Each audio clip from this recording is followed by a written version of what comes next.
स्वागत है आपका हमारे चैनल पर। मैं हूं आपके साथ शिप्रा सैनी। महाराष्ट्र से बड़ी खबर है। बॉम्बे हाई कोर्ट ने महाराष्ट्र के मुख्यमंत्री उद्धव ठाकरे और शिवसेना के सांसद संजय राउत को इशारों में खरी खोटी सुनाई है। दरअसल कोर्ट ने ये साफ तौर पर कहा है कि जब तक अदालत में आलोचना सहने की अक्षमता है और उसकी अंतरात्मा साफ है, तब तक लोग जो चाहे कह सकते हैं।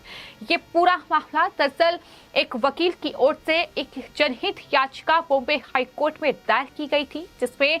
साफ तौर पर बॉम्बे हाई कोर्ट में जुडिशियरी के खिलाफ टिप्पणी को लेकर महाराष्ट्र के मुख्यमंत्री उद्धव ठाकरे, महाराष्ट्र के गृह मंत्री दिलीप वालसे पाटिल और शिवसेना के सांसद संजय राउत के अलावा अन्य कई लोगों के विरुद्ध अदालत की अवमानना की कार्यवाही करने की मांग करने वाली ये याचिका जो थी बॉम्बे हाई कोर्ट में दायर की गई थी। इंडियन बार एसोसिएशन द्वारा दायर याचिका में ये दावा साफ तौर पर किया गया कि प्रतिवादियों ने हाई कोर्ट के जजों और पूरी न्यायिक प्रणाली के खिलाफ कई झूठे, निंदनीय और अवमाननापूर्ण आरोप लगाए हैं। इसको लेकर इस याचिका पर सुनवाई करते हुए कार्रवाई की जाए तो साफ तौर पर जो बॉम्बे हाई कोर्ट के जजों ने इस पूरी याचिका पर टिप्पणी की है, वो साफ तौर पर ये बता रही है कि कहीं न कहीं बॉम्बे हाई कोर्ट भी इस बात से नाराज है कि जो फैसले बॉम्बे हाई कोर्ट की ओर से अलग अलग मामलों में सुनाए गए हैं और जिस तरीके से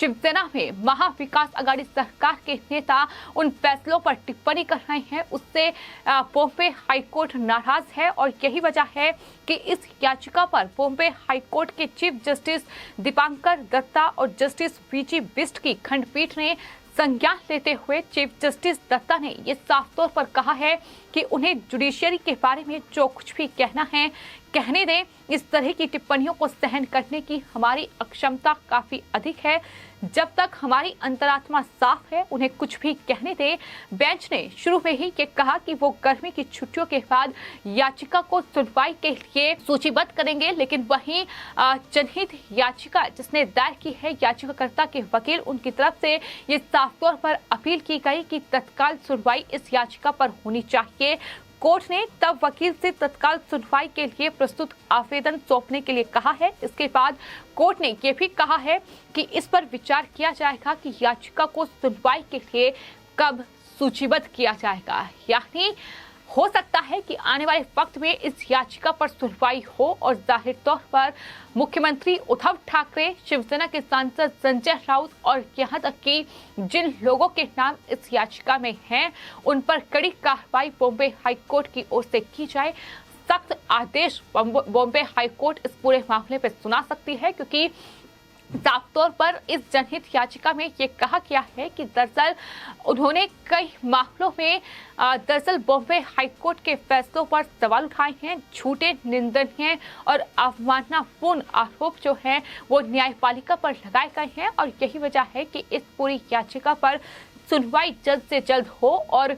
इस पर एक्शन जरूर होना चाहिए। आपको ये बता दें कि इंडियन बार एसोसिएशन की ओर से जो ये जनहित याचिका बॉम्बे हाई कोर्ट में दायर की गई है, इस जनहित याचिका में ऐसे अलग अलग उदाहरण की लिस्ट बनाई गई है, जिसमें जुडिशियरी पर अलग अलग टिप्पणियां जो हैं वो महाराष्ट्र में उद्धव ठाकरे सरकार में शामिल इन नेताओं ने की है। मंत्रियों के बाकायदा बयान सामने आए हैं। इसमें हाईकोर्ट द्वारा जो बीजेपी के सांसद रहे किरीट सोमैया को लेकर बॉम्बे हाईकोर्ट ने हाल ही में जो फैसला सुनाया था, किरीट सोमैया को धोखाधड़ी के एक मामले में गिरफ्तारी से अंतरिम राहत बॉम्बे हाई कोर्ट की ओर से दी गई थी। अंतरिम संरक्षण उन्हें दिया गया था। पूरा मामला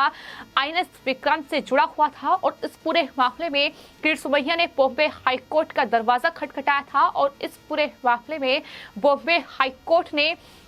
किरीट सोमैया की गिरफ्तारी को लेकर अंतरिम संरक्षण उन्हें प्रदान किया था। आपको ये बता दें कि इंडियन बार एसोसिएशन के द्वारा जो जनहित याचिका दायर की गई है, इस याचिका में ऐसे अलग अलग उदाहरणों की एक बाकायदा लिस्ट बनाई गई है, जिसमें कथित तौर पर जुडिशियरी के खिलाफ टिप्पणी की गई है। यानी संजय राउत, उद्धव ठाकरे और यहां तक कि गृह मंत्री दिलीप वालसे पाटिल ने बॉम्बे हाई कोर्ट के जो अलग अलग फैसलों पर टिप्पणी की है, उसकी बाकायदा एक लिस्ट बनाई गई है, जिसमें बीजेपी के पूर्व सांसद किरीट सोमैया के मामले का भी जिक्र किया गया है।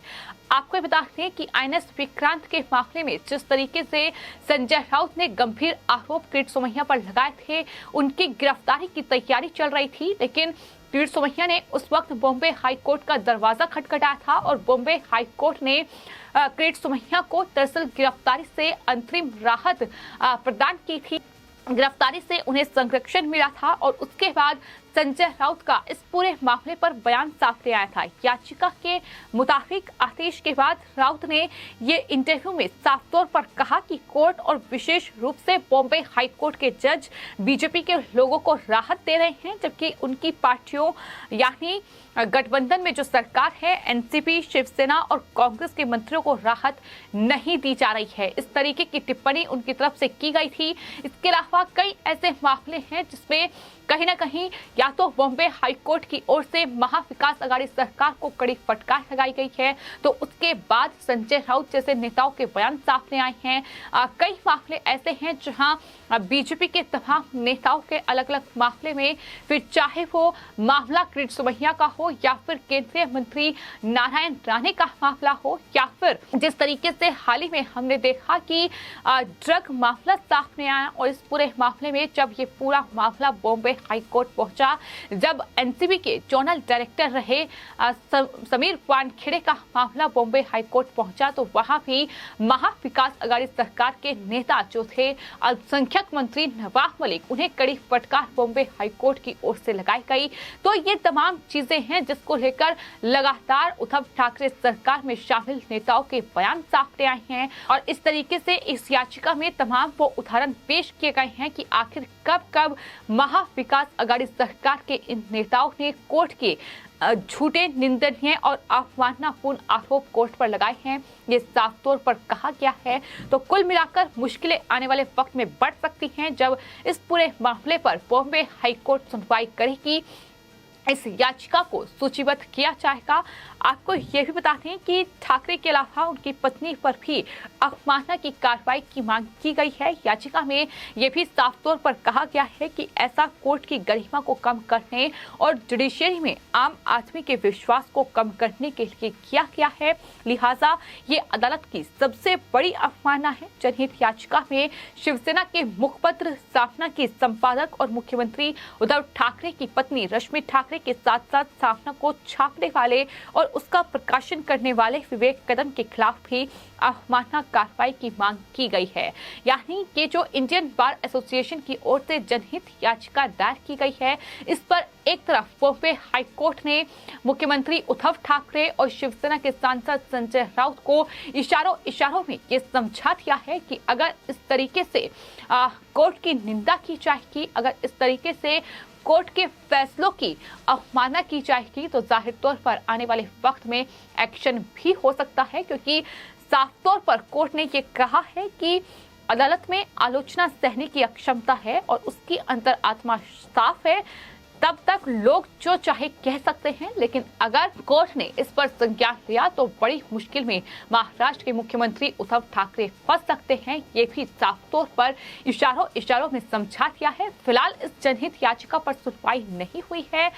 इसे सूचीबद्ध जल्द ही किया जाएगा। तत्काल इस पर सुनवाई हो, ये मांग भी की गई है। तो कुल मिलाकर महाराष्ट्र में एक तरफ सियासत गरमाई हुई है, जहां महाविकास अघाड़ी सरकार लगातार सत्ता का दुरुपयोग कर रही है और जिस तरीके से महाराष्ट्र में उद्धव ठाकरे मुंबई पुलिस का दुरुपयोग कर रहे हैं, जिस तरीके से मुंबई पुलिस महाराष्ट्र में उद्धव ठाकरे सरकार की नौकर बनकर बैठी हुई है, ठीक उसी प्रकार से कहीं न कहीं शिवसेना के सांसद संजय राउत, उद्धव ठाकरे और तमाम महाविकास अघाड़ी सरकार के नेता ये सोच रहे हैं कि बॉम्बे हाईकोर्ट भी, उनके जज भी उनके ही पक्ष में फैसला सुनाए और न्यायपालिका पर इस तरीके की टिप्पणी की जा रही है, जिसको लेकर ये याचिका बॉम्बे हाई कोर्ट में दायर की गई है और जिसको लेकर साफ तौर पर कहीं न कहीं उद्धव ठाकरे, संजय राउत, दिलीप वालसे पाटिल, संजय राउत की पत्नी रश्मि ठाकरे और कई दूसरे लोगों के खिलाफ इस पूरी याचिका में